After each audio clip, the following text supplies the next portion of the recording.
उत्तर प्रदेश के एक छोटे से गांव बिदौलीपुर में एक गरीब परिवार रहता था। उस परिवार में माँ रमा देवी, पिता राम स्वरूप और उनकी 10 साल की बेटी चंपा थी। राम स्वरूप गांव में मजदूरी करता था और रमा देवी खेतों में काम करती थी। आमदनी इतनी कम थी कि 2 वक्त की रोटी भी मुश्किल से जुटती थी। मगर चंपा के दिल में कुछ बड़ा करने का सपना था।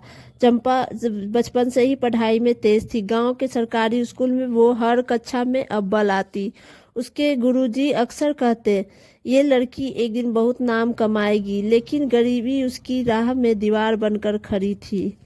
उसके पास किताबें नहीं थी, ना पहनने को सही कपड़े। कई बार पेट खाली रह जाता, मगर चंपा का हौसला कभी खाली नहीं होता। एक दिन एक गांव में तहसील साहब आए। उनके साथ एक महिला अफसर, जिला मजिस्ट्रेट काव्या मेहता। पूरे गांव में उनके आने की चर्चा थी। चंपा ने पहली बार उसकी महिला को इतने ऊंचे पद पर देखा।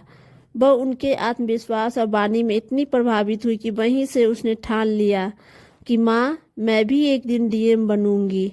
चंपा का यह सपना सुनकर गांव वाले हंस पड़े। अरे, ये गरीब की बेटी डीएम बनेगी, ये तो खाना जुटाने लायक नहीं है।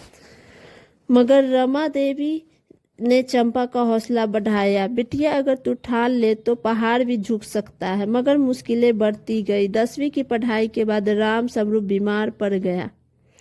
घर की हालत और बिगड़ गई। चंपा ने स्कूल के बाद खेतों में काम करना शुरू किया, मगर उसने पढ़ाई नहीं छोड़ी। वह रात में लालटेन की रोशनी में पढ़ती, गांव की पुरानी लाइब्रेरी से किताबें मांग लाती और हर परीक्षा में अव्वल आती।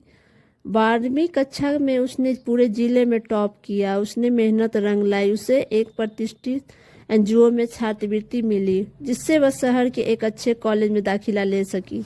यह उसका पहला कदम था अपने सपनों की ओर। कॉलेज में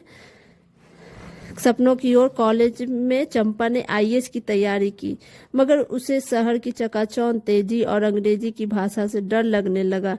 वह उत्साहित हुई, मगर उसने हार नहीं मानी। वह लाइब्रेरी में घंटों बैठती, इंटरनेट से फ्री मटेरियल निकालती और अपने प्रोफेसरों से मार्गदर्शन लेती। चंपा ने यह पहले प्रयास में ओपीएससी की परीक्षा दी। परिणाम आया तो वह बहुत कुछ अंकों से रह गई। उसकी आंखों में आंसू आ गए।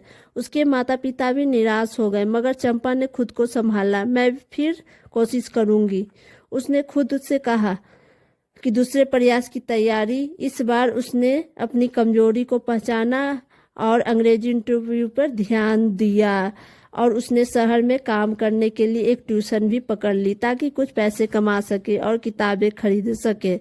दूसरे प्रयास में उसका चयन यूपीएससी में हो गया। जब रिजल्ट आया तो पूरे गांव में ढोल बजाए गए।